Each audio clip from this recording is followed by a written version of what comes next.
Hi hello friends, welcome to Mouni cine updates. நம்ம விஜய் டிவியில் telecast ஆகிட்டு இருக்க 2 சீரியல் வந்து பார்த்திங்கன்னா back to back Yercaud shoot வந்து போயிருக்காங்க அப்படிங்கிற மாதிரி அப்டேட் வந்து நம்ம கொடுத்துருந்தோம். அதில் வந்து பார்த்திங்கன்னா ஒரு சீரியல் சின்ன மருமகள், இன்னொரு சீரியல் வந்து பார்த்திங்கன்னா கண்மணி அன்போடு அப்படிங்கிற 2 சீரியலுமே வந்து போயிருந்தாங்க.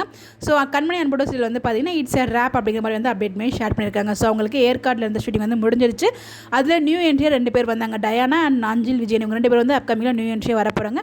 கெஸ் பண்ணுங்கள் என்ன ரோலாக இருக்கும் அப்படின்னு சொல்லிட்டு. இது மட்டும் இல்லை, அவங்க எதுக்காக ஏற்காடு போகிறாங்க அப்படிங்கிற அப்டேட்மே நமக்கு தெரியல. பட் உங்களுக்கு எதுவும் கெஸ் இருந்தால் மறக்காமல் கமெண்ட்டில் சொல்லுங்கள்.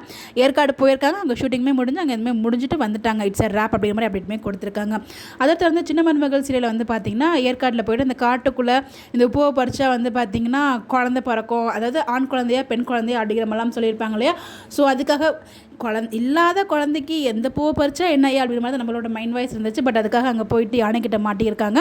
எனக்கு வந்து ஃபர்ஸ்ட் டைம் யானையெல்லாம் வச்சு ஷூட் பண்ணியிருக்கோம் அப்படிங்கிற மாதிரிலாம் வந்து ப்ரொமோ வந்து போட்டுருந்தாங்கன்னு நினைக்கிறேன். அப்படி தான் நான் மீன் பண்ணிக்கிட்டேன். எனக்கு அப்படி தான் புரிஞ்சிச்சு அந்த ப்ரொமோ பார்க்கும்போது.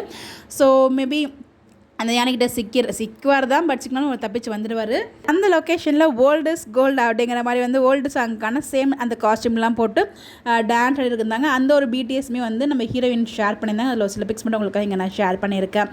ஸோ நீங்கள் பார்த்தீங்களா எப்படி இருந்துச்சு? ஸோ என்ன நினைக்கிறீங்க இந்த ஒரு ட்ராக் பற்றி உங்களுடைய கருத்துக்களை மறக்காமல் கமெண்ட்டில் சொல்லுங்கள். இந்த மாதிரி அப்டேட் தெரிஞ்சுக்க நம்மளோட சேனலை ஃபாலோ பண்ணிக்கோங்க. Bye by.